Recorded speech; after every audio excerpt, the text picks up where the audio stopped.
po nung pumasok etong si Nicolas Torre dyan po sa ring na inilatag po yan po sa Rizal Memorial Coliseum para po sa kanilang labanan ni Baste Duterte. Ayan mga kababayan, narinig niyo ba yung sigawan ng taong bayan? Ayan o.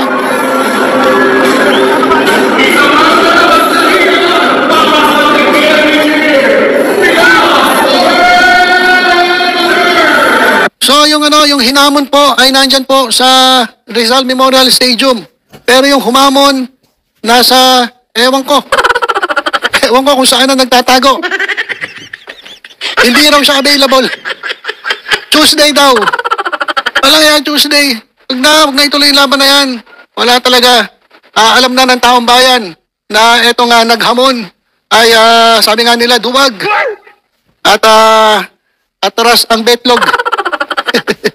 So wag ka na magpaliwanag, Mr. Baste Duterte. Naku, alam na ng taong bayan, kahit yung mga Dabawenyo, wala nang bilib sa'yo.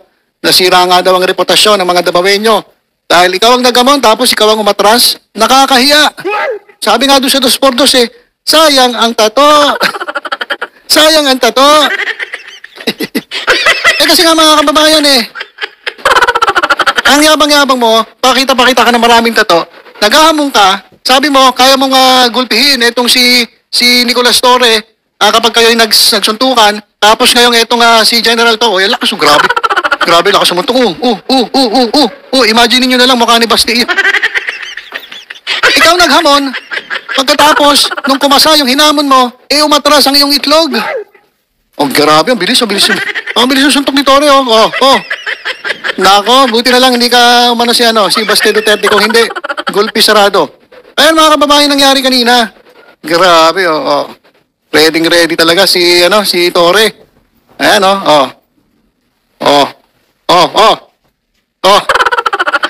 Kaya kayo mga kababayan, paalala ko lang, lalo na doon sa mga may tato, kapag kayo maghahamon, siguraduhin nyo na hindi kayo atras. Kasi matutulad kayo dito kay Basti Duterte na lumabas na kahiya-hiya, hindi lamang po sa mga taga Maynila, hindi lamang doon sa sa mga Bisaya, kundi maging doon sa kapwa niya, kababayan niyang mga Dabawenyo. Napakita ko naman sa inyo yung vlog ng isang vlogger nila, talagang galit na galit, minumura pa si Basti. Paano ba naman? Naghahamon ka tapos atras ka. Nakakahiya, sayang ang tato. Ayan mga kababayan, so naghintay sila ilang minuto at maya-mayang konti ay idideklara nga winner etong si General Nicolas Torre III by default. Default mga kababayan, by default. Sapagkat yung kanyang kalaban ay hindi po sumipot. Dahil sabi nga nung iba, dahil daw supot. Ayun po yung nababasa ko mga kababayan, hindi ako nagsabi nun. Ayun lang po yung nababasa ko. Hindi sumipot dahil supot. Sayang ang tato. Ayan po, General Nicolas Torre III. Yan, congratulations Ayan na matapang. Yan ang maisog. Hindi yung puro kayo rally-rally ng maisog, tapos luwag pala kayo. Hindi pala kayo maisog. Mausog, pausog-usog. Hindi pausog-usog ng schedule, hindi sinusunod yung schedule. Linggo ang usapan. Gusto niya Martes. So hindi po ito maisog, kundi tausog. Ayan po yung si Baste Duterte. At grabe mga kababayan, na batikos na inaabot ni Baste. So ito mga kababayan ayan. Congratulations. Yan sa atas ang winner Pakinggan nga natin ayan, ito.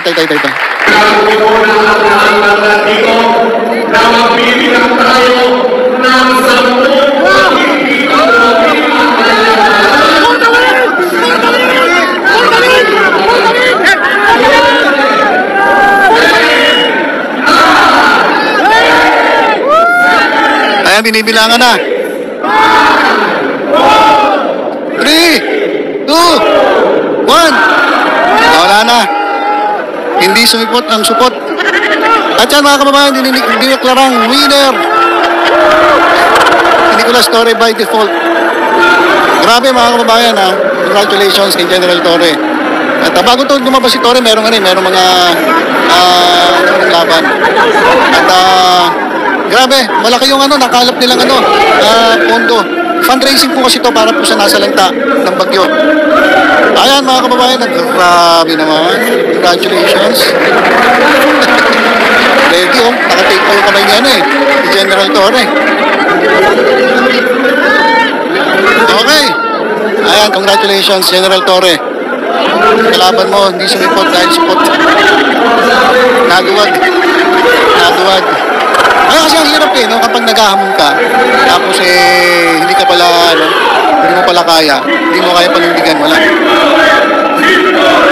Nick Torre. Ang daming tao, punong-puno yung Rizal Memorial Stadium. Yung sa Maynila yan, di ba? Grabe, punong-puno At ang laki ng nakalap nila mga kababayan. Pakita ko sa inyo kung magkano ang kinita nila. Ito po, yung post ni mismo, ni Nicolas Torre III. Sabi niya, salamat po sa inyong suporta para sa ating mga kababayan na nasalanta ng bagyo, baha at habagat. Ang bawat piso na inyong ibinili ng ticket ay napakalaking tulong, hindi lamang sa pinansyal na aspeto, kundi ang pag-asa at malasakit na dala nito. Muli, maraming salamat po. Yan po, hashtag. So ang nakalap nila mga kababayan, 16 million cash. Ano to, donations, mga kababayan na donations at 5 million na goods, in kind. Yan po yung nakakuha nila. At doon po sa gate ay nakakuha sila ng 400,000 pesos. Ang daming tao Wala talaga. Wala. Kung kasikatan lang, mas sikat si Nicolas Torre dito kay Baste Duterte. Lalong-lalo na ngayon na napatunayan na talaga matapang ito si Torre at yung isang hindi sumipot ay support. Ay naduwag mga kababayan. Yan po yung nakikita natin sa mga memes. Grabe mga kababayan yung batikos kay Baste. At nagpalusot pa nga, sabi niya, hindi naman daw niya hinamon. Sinabi niya na pag nagsuntukan sila, gugulpihin niya. Gugulpihin niya yung unggoy. Pero yung hamon dun Puro ka lang salita Di ba? Sinasabi mo, gugulpihin mo siya. Hindi patunayan mo. Ngayon, may pagkakataon ka. Wala naman, umalis ka. May pinapakita pa niya Wala na kaming pakialam kung pakita mo pa yung permit niya. O yung parang travel, travel ano ba yun? May travel permit pang pinapakita, authority to travel. Wala kaming pakialam doon. Ang gusto namin, lumabang ka. Wala na, tapos na schedule, Sunday. Diba? Yung flight naman, pwede namang anuhin yan, pwede namang i-cancel yan. Diba? Pwede namang i-cancel yan. Dami-dami yun naman pera, pwede nyo naman i-cancel yan. Wala talaga. Si Banat May, pinagtatanggol pa itong si Baste Duterte kasi nga daw, meron daw at authority to travel, ganyan-ganyan. Pwede naman i-cancel yun, pwede naman i-cancel at kasi mas maganda tong event na to, makakatulong pa sa ating mga kababayan. Palusot pa sila. Dadahilan mo yung authority to travel, pero hindi ba pwedeng cancelin yun? Pwede naman cancelin yun Ipaurong mo, pwede naman yun Dahil yung idadahilan nyo pa yung authority to travel. Naku po, Diyos ko. Mas importante to, kasi para ito sa taong bayan. Pero nyo, 16 million cash, 5 million goods, at 400,000 na nakalap sa gate. Yung ticket sa gates. Ayan po ang tagumpay talaga. Kung wala po nangyaring boxing kay Torre at kay Baste Duterte, ang nagtagumpay po ay etong taong bayan sapagkat ito nga po, meron po matutulungan na ating mga kababayan na nasalanta ng bagyo, baha at habagat. Kaya iba talaga ang puso kapag ni General Torre mga kababayan. Yung isa wala lang Puro pansarili. Puro. Wala talaga mga kababayan. At pagkatapos na ito, trabaho, back to work si General Torre. Ito mga kababayan. Nasa natin masamang panahon, especially up until tomorrow. Kung meron po ba tayo magiging changes ngayon sa deployment po natin sa zona for tomorrow? Nagpe-prepare po sila para sa zona bukas. State of the Nation address ng Pangulong Bongbong Marcos. At syempre ay ang security measures ay ang mag-asikaso yan. Syempre, itong CPNP Chief General Nicolas Torre. So after nung event, ito, seryosong trabaho ng muli. At ito, sinasagot niya yung mga tanong ng mga reporters tungkol po sa kanilang paghahanda para po sa zona ni Pangulong Bongbong Marcos bukas. Or assist with that, Chief? Well, we always consider the weather in our planning. We hope for the best, we prepare for the worst. So sa ngayon po, 16,000 police pa rin po sir papakalat natin sa paligid po ng batasan, sir, o pati yung numbers po ng manpower natin, sir, will there be any changes po? Hindi naman magbabago ng numbers natin. Essentially, yun na yun. Okay lang natin bukas na mangyayari yan. Sa ngayon po ba, sir, may bago sa rerouting ng traffic? May mga isasara po ba tayong kalsada o magsi-zipper lane lang po tayo? Gaya pa rin lang dati, ang ating plano, walang magbabago rito. At may mga public advisory rin tayong ibigay sa ating mga kababayan. Ngayon po, inaasahan po na mas marami po. I think ang mga grupong pupunta sa paligid ng batasan for tomorrow, both pro and anti. Ano po ang marching order for our police personnel, Chief? Well, we always have the maximum tolerance, okay? Ito ay isang aktibidad para sa ating bayan, na pangunahan ng ating presidente. Lahat ng mga opinyon ay ating pakinggan.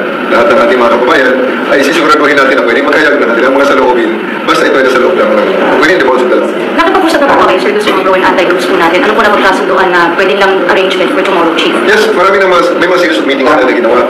Ang iba-iba natin mga antas ng hierarchy, may mula Station 6, sa QCPD, NCRPO, at sa National Headquarters. At marami na napagkasunduan na. I think all participants now are clear na kanilang clear sa kanilang mga boundaries and limitations. So, napagkasunduan yan, alam natin mga kababayan. Saan po yung pinaka... Okay, so, ayan mga kababayan, tuloy ang trabaho. Bukas po, sila po ang bahala sa security at peace and security para po sa darating na zona. Tomorrow na po yan ni Presidente Bongbong Marcos. At habang siya nagtatrabaho, yung Baste Duterte, nasan ba si Baste? Eh ito mga kababayan, meron pong hamon ang House of Representatives dito kay Baste Duterte. Sabi po ng mga House members kay Baste Duterte, nako, bago ka magsasalita ng hair follicle test para sa Pangulo at sa mga opisyalis ng gobyerno, ang sabi nila, ayusin mo muna ang bakuran mo. Sabi ng mga House members, Baste Duterte, simulan mo ang drug test dyan sa Davao. Kasi, di ba, natatandaan nyo ba na merong 37 mga empleyado ng Davao City Government ang na-dismiss dahil po sila po ay naging positibo sa illegal na droga. Kaya ang sabi ng House of Representatives, bago ka magdadadakdak, Baste Duterte, unahin mo muna ang mga elected officials dyan sa Davao City ng hair follicle drug test. Bago ka magdadakdak dyan, unahin mo muna yung bakuran mo. Kasi baka dakdakan ng dakdak tapos doon pala sa inyo, mas matindi. Ayan ang panawagan ngayon ng House members. Ayusin mo muna ang bakuran mo, Baste. Alam niyo mga kababayan, grabe, si Baste talaga pinag-iinitan ngayon. Ayun kasi ang mahirap kapag sobrang daldal mo, sobrang yabang mo, at kung ano-ano sinasabi mo, bumabalik sa'yo lahat ng sinasabi mo. Kaya, kung sa gulpi sarado na itong si Baste Duterte. Ako sa boxing, knockout na. Dahil sa dami ng batikos, hindi lamang sa mga mamamayang Pilipino, hindi lamang sa mga kapwa sa mga kapwa nila Davaoeño, even yung kanilang mga vloggers, pati na rin ang mga public officials ng gobyerno, binabanatan na rin siya. Kasi puro dakdak Puro dakdak, puro po na. Pero ang sinasabi niya, bumabalik sa kanya. Kaya sabi, unahin mo muna yung bakuran mo. Ayusin mo muna bakuran mo bago ka magdadakdak. At siguraduhin mo na magpa-drug test muna lahat ng mga elected officials yan sa Davao City o sino-sino ba yan? Kung sila. Magkakamag-anak. Di ba parang Duterte nakaupo sa Davao ngayon? Pa-drug test muna kayo. Magpa-hair follicle drug test muna kayo bago kayo manawagan sa ibang mga opisyales ng gobyerno. Ayun ang sabi ng House of Representatives kay Baste Duterte. Saka baka pwede naman magtrabaho ka naman. Puro ka po na sa gobyerno. Hindi ba kayo nangihinayang yung mga taga Davao? Ang laki-laki ng pinapasweldo natin sa mga to tapos wala namang ginagawa, puro lang Ayan, kakapasyal-pasyal lang. Walang yan. Puro politika. Wala ba kayong gagawin kung di magpolitika? Baka pwede naman maglingkod kayo sa taong bayan, lalong-lalo na kayo. Diyan sa Davao. Daming problema dyan Sobra-sobra din ang baha dyan Tapos kung magsalita kayo, kala nyo ang gagaling. So yun mga kababayan ng ating update. Gulpi sarado na naman si Baste Duterte. At may hamon. Pagkatapos ng pagkatalo niya kay Nicolas Torre, ito may hamon na naman, knockout na naman. Sa House of Representatives at ang sabi nila, bago ka magdadakdak, bago mo pansinin ng iba, sarili mo muna, unahin mo, linisin ay ang bakuran mo bago mo sabihan yung ibang tao dyan sa ibang bakuran. Diba? Tama naman yun Diba? Ayusin mo muna yung bakuran mo. Pagkatapos, pag nalinis mo na, saka mo sabihan yung iba. Kasi dakdak ka ng dakdak, salita ka ng salita, yun pala, bumabalik lang sa'yo yung sinasabi mo. Mukha ka lang tanga. Welcome to Team Sam TV, your channel for the latest news updates. Here, we break down the biggest stories from around the globe, covering everything from breaking news to politics. Whether you want to stay informed or just catch up on what's happening, we've got you covered. So, don't forget to subscribe and hit that notification bell so you never miss out on the latest news. Join the Team Sam TV family, and let's explore the world together, one update at a time.